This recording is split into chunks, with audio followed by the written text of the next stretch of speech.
Have you ever noticed how buying a home is treated like a milestone you're supposed to hit, almost like a test of adulthood? The moment someone buys a house, the congratulations start pouring in.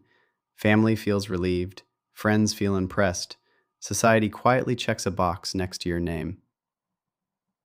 But late at night, when the house is quiet, some people feel something else, a low level anxiety they don't talk about.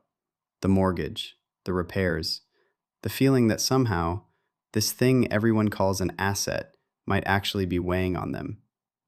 And then there's a line from a famous book that makes it even more confusing. If it takes money out of your pocket, it's a liability. So today, I want to slow this down. Not to scare you, not to sell you anything, just to ask one honest question. Is your home really a liability? Or is that the wrong question to begin with? In Rich Dad, Poor Dad, Robert Kiyosaki defines an asset very simply. An asset puts money in your pocket. A liability takes money out. Using that definition, he argues that your primary home is not an asset. And on the surface, he's not wrong.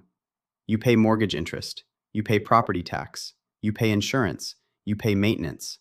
Every month, money flows out. But here's where things get tricky. Most people didn't misunderstand the book. They misunderstood the definition. Because real life isn't a balance sheet, and money decisions aren't just about cash flow. They're about time, risk, stability, psychology. So instead of asking, is my house an asset or a liability?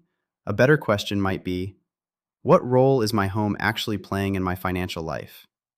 To answer that, we need to look at data, and just as importantly, human behavior. Let's start with the reality most people live in.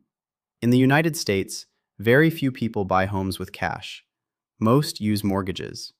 That means monthly housing costs usually include a loan payment, property taxes, homeowners insurance, utilities, and sometimes HOA fees. From a pure monthly cash flow perspective, a primary home does behave like a liability. And that's an important point. Cash flow matters. If your monthly payments are so high that you're stressed, skipping savings, or living paycheck to paycheck, then the house is hurting you, regardless of what anyone calls it. This is where many people get uncomfortable, because the book forces a question most of us don't want to ask. Can I actually afford this life? Or am I just financing an image? But cash flow is only one dimension, and focusing on it alone creates another blind spot. Homeownership also comes with costs people underestimate. Research suggests homeowners should expect to spend roughly 1 to 4% of their home's value each year on maintenance over time. Some years feel cheap, others hit hard. A roof, an HVAC system, plumbing issues you didn't plan for. This is real, and ignoring it leads to financial stress. But here's the part the liability argument often skips. Housing is something you must pay for anyway. If you don't own, you rent. And rent is also a monthly outflow, except it builds zero ownership. Over long periods, homeowners slowly convert monthly payments into equity, not instantly, not magically, but gradually.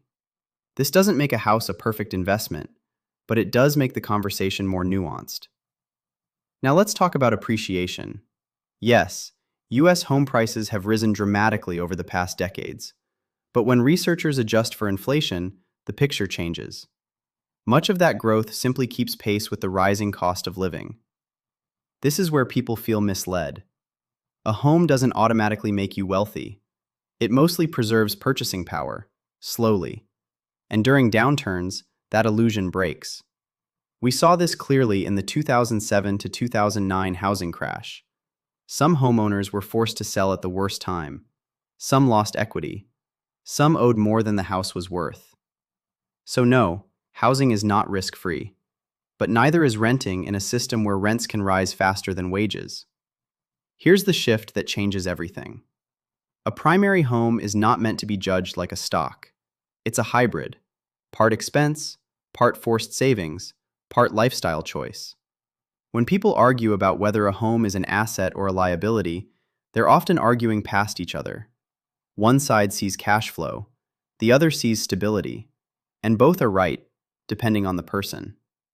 The real risk isn't owning a home. The real risk is buying one for the wrong reason: to impress, to keep up, to follow a script you never questioned. So, how do you apply this without extremes? You stop asking whether your home is an asset and start asking whether it supports your life. Does your housing cost leave room to breathe?